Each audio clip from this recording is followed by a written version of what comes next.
este recorrer caminos, el viajero descubrirá por la carretera de Soria, poco antes de llegar a Tienza, en la Sierra Norte de Guadalajara, tal vez uno de los pueblos donde la piedra presenta mayor relevancia y protagonismo.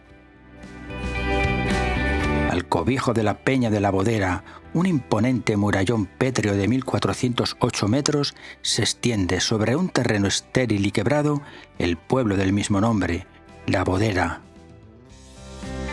Al otro lado, bajando por el camino de la mina, el Cerro del Castillar, los valles del Ansarero y del Palomar, el antiguo poblado de las minas y cortando las barranqueras, el río Cañamares.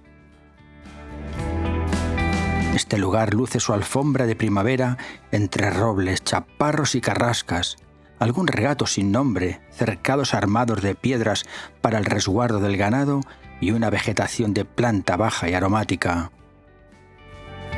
Detrás de estos terrenos abruptos hay una historia de conquistas y pasiones en torno a lo que se llamó la fiebre de la plata.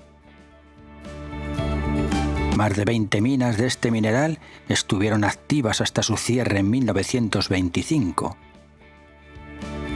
Si bien hay indicios de que se remontan al siglo XV, aunque las primeras explotaciones datan de 1844.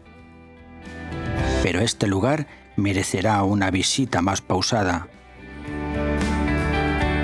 El viajero dedicará un tiempo especial en recorrerlas acompañado por el alcalde Ángel Moreno, el concejal Eduardo Moreno y Pedro Somolinos, un vecino de La Bodera, memoria viva del pueblo y sus avatares. La Bodera, como tantos otros pueblos vecinos, estuvo incluida en el común de Villa y Tierra de Atienza desde el siglo XI al XV, en que pasó al señorío de Jadraque. Hacia mitad del siglo XIX dejó de ser aldea para convertirse en municipio. En el libro La Bodera en Tierra de Plata, del escritor Tomás Gismera Velasco, referencia imprescindible para saber más de este pueblo, se afirma que estas tierras fueron recorridas por el infante don Juan Manuel y el rey Alfonso X el Sabio, cuando dieron a la luz sus respectivos libros de la caza o de la montería, en los que se refieren que por aquellos tiempos por aquí podían cazarse jabalíes, corzos e incluso osos. Asimismo, que por aquí descendió el Cid en su destierro camino de Castejón, cuando, según nos revela el poema, bajó desde la tierra de Miedes en busca de Lenares, a través del Cañamares, llevando como guía la Peña de la Bodera. Hoy, con sus poco más de 20 vecinos, presenta unas credenciales urbanas de las que el viajero está dispuesto a disfrutar.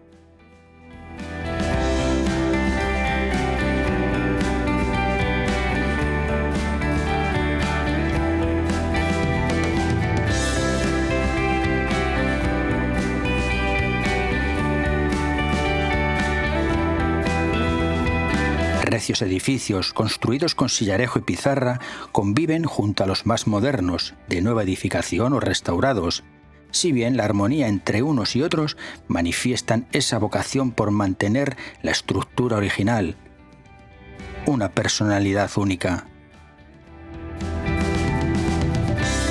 La Bodera se encuentra fuera de la conocida ruta de los pueblos negros, el de la arquitectura de pizarra, aunque en este entorno de las tierras de Atienza, desde más allá de los tiempos medievales, este fue el material predominante.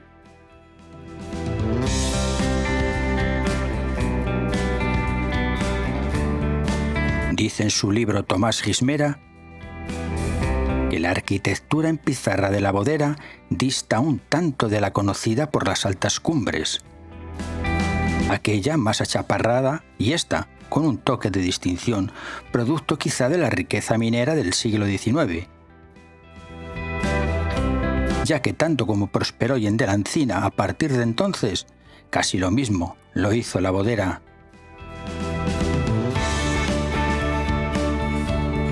En ese callejear pausado, el viajero imagina en el entramado de sus calles la escena de alguna película de capa y espada, donde unos rufianes embozados asaltan a un joven hidalgo.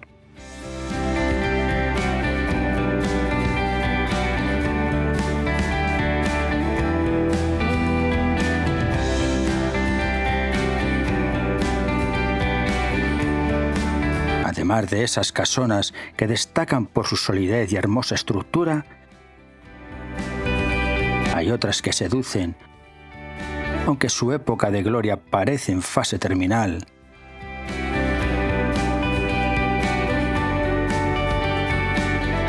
En algunas solo quedan los recuerdos ocultos bajo los escombros y una amalgama de piedras.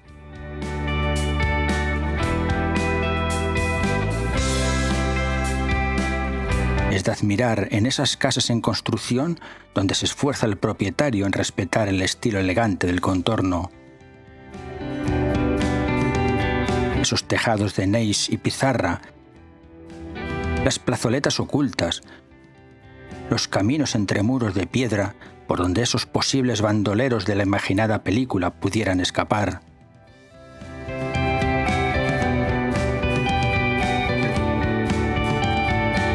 Claro está que algunos de estos edificios y espacios merecen una reseña más detenida por sus propias características e importancia.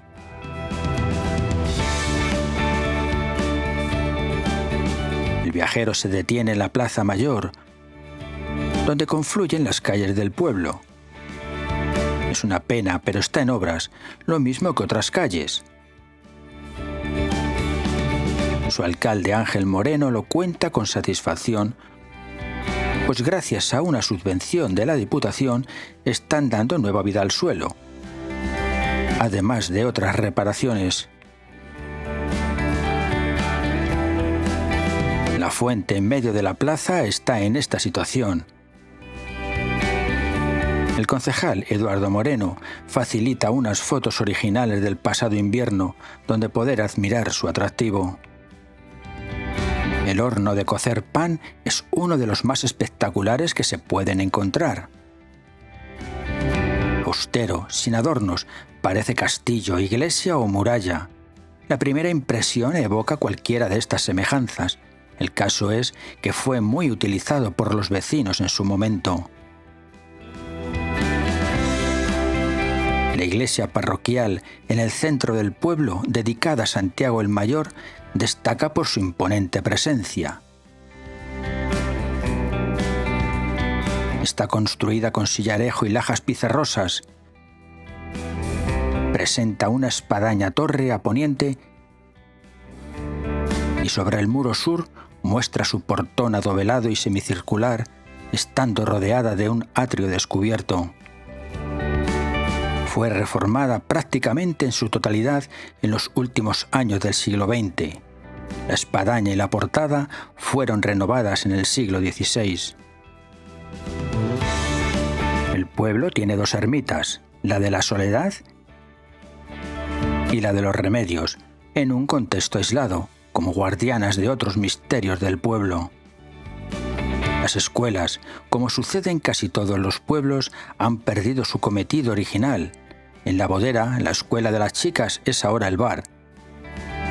Y en un edificio a las afueras del pueblo, en la que estudiaron los chicos, se ha convertido en centro juvenil. El ayuntamiento goza también de una sólida presencia. En uno de sus laterales está el centro médico. Hay otras construcciones con cometidos diversos, como el Casillo del Toro, donde guardaban al toro que ejercía de semental para todos los ganaderos del pueblo. La Fragua, el lavadero,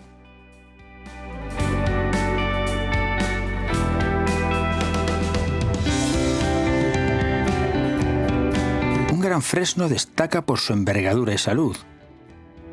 En una huerta dentro del pueblo aseguran que este árbol goza de un gran afecto entre los vecinos. También hay huertas en el entorno, todas bien sembradas y cuidadas, con el único objetivo de abastecer la economía doméstica.